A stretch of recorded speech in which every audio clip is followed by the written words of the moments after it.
महाराष्ट्र न्यूजमध्ये आपले सर्वांचे स्वागत आहे। महाराष्ट्र न्यूज चॅनलला सबस्क्राईब करा, बेल आयकॉनला टच करा। जाहिरातीसाठी संपर्क करा। नसरापूर प्रकरणातील भीमराव कांबळेंनी आधी एका 75 वर्षांच्या म्हाताऱ्या एकट्या राहणाऱ्या स्त्रीला तिच्याच घरात लपून आणि रात्री कोयत्याचा धाक दाखवून बलात्कार केला।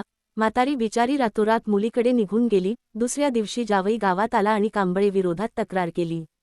म्हातारीच्या साडीला लागलेलं रक्त तिथे होतं असं साक्षीदार सांगतोय।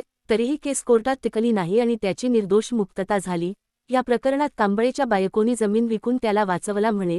दुसऱ्या प्रसंगात कांबळेंनी त्याच्याच पुतणीवर बलात्कार करण्याचा प्रयत्न केला। तिला टीव्ही चालू करता येत नाही म्हणून चालू करून द्यायला घरात बोलवलं। मुलगी हुशार होती, तिनं दारात उभी राहून टीव्ही चालू करून देण्याचा निर्णय घेतला। तरीही कांबळेंनी तिला घरात ओढलं आणि दार लावून कोयत्याच्या धाकाने तिच्यावर जबरदस्ती करण्याचा प्रयत्न केला। ती ओरडली आणि त्याला ढकलून पळाली। थोडक्यात वाचली। मुलगी धीराची होती म्हणून शिक्षण, नोकरी, प्रेग्नन्सी चालू असतानाही 4 वर्ष जिद्दीनं कांबळे विरोधात केस चालवली। मुलीच्या घरच्यांनीही तिला साथ दिली। पेपरमध्ये बातमी आल्यावर तिला प्रश्न विचारणारे अनेक सभ्य लोक होते, ज्यामुळे तिला बराच मानसिक त्रास झाला। तरीही तिनं जिद्दीनं केस चालवली आणि शेवटी हरली। कांबळेची सर्वात लहान सख्खी मुलगी तिच्याच वयाची आणि तिच्याबरोबर शिकणारी होती। पुतणीवर हात टाकण्याच्या 15 दिवस आधी कांबळेंनी स्वतःच्या लहान मुलीवर अत्याचार करण्याचा प्रयत्न केला, म्हणून बायकोनी तिला मावशीकडे पाठवली। पुतणी आणि तिच्या घरच्यांनी स्ट्रॉंग ॲक्शन घेतल्याने कांबळे त्या भागात पुन्हा फिरकला नाही। या प्रकरणात कांबळेच्या बायकोने पुतणीनी जमिनीच्या भांडणातून खोटी केस केल्याचं पोलिसांना सांगितलं। पुण्यात येरवड्यात पण कांबळेंनी एका स्त्रीवर जबरदस्ती करण्याचा प्रयत्न केल्याचं पुतणी सांगते। तिथे लोकांनी त्याला कपडे काढून मारला आणि त्यानंतर आता पुन्हा एकदा कांबळेंनी 4 वर्षांच्या बाळावर अत्याचार करून तिला मारून टाकलं। कांबळेला शिक्षा झालीच पाहिजे, परंतु त्याचबरोबर ह्या आधीच्या सगळ्या केसमध्ये असलेल्या पोलीस आणि न्यायाधीशांच्या भूमिकेची सविस्तर चौकशी होऊन त्यात दोषी आढळणाऱ्यांनाही शिक्षा होणं तितकंच गरजेचं आहे।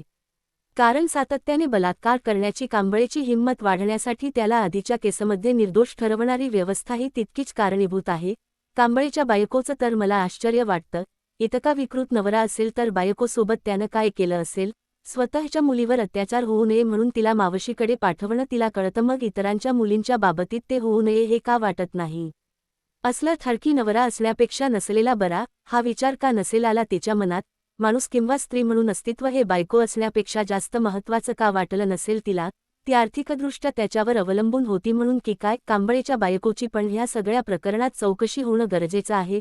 पुतणी सांगते त्याप्रमाणे तिचा त्याला अशा विकृतींमध्ये सक्रिय पाठिंबा असेल तर तिला सहारोपी करता आलं तरी करावं। ह्या प्रकरणातून टेक अवे हा आहे की बायांनो, सहन करणं हा पर्याय नाही।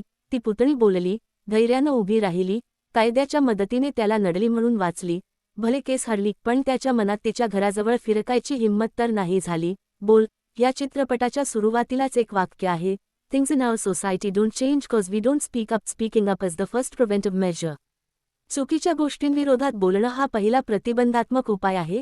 मग ते ऑनलाईन ट्रोलिंग असो, verbal non verbal sexual abuse असो, बलात्कार असो, डोमेस्टिक व्हायलन्स असो किंवा सेक्शुअल हरासमेंट ॲट वर्कप्लेस असो, speaking up is the most important thing, नाहीतर काळ सोकावतो।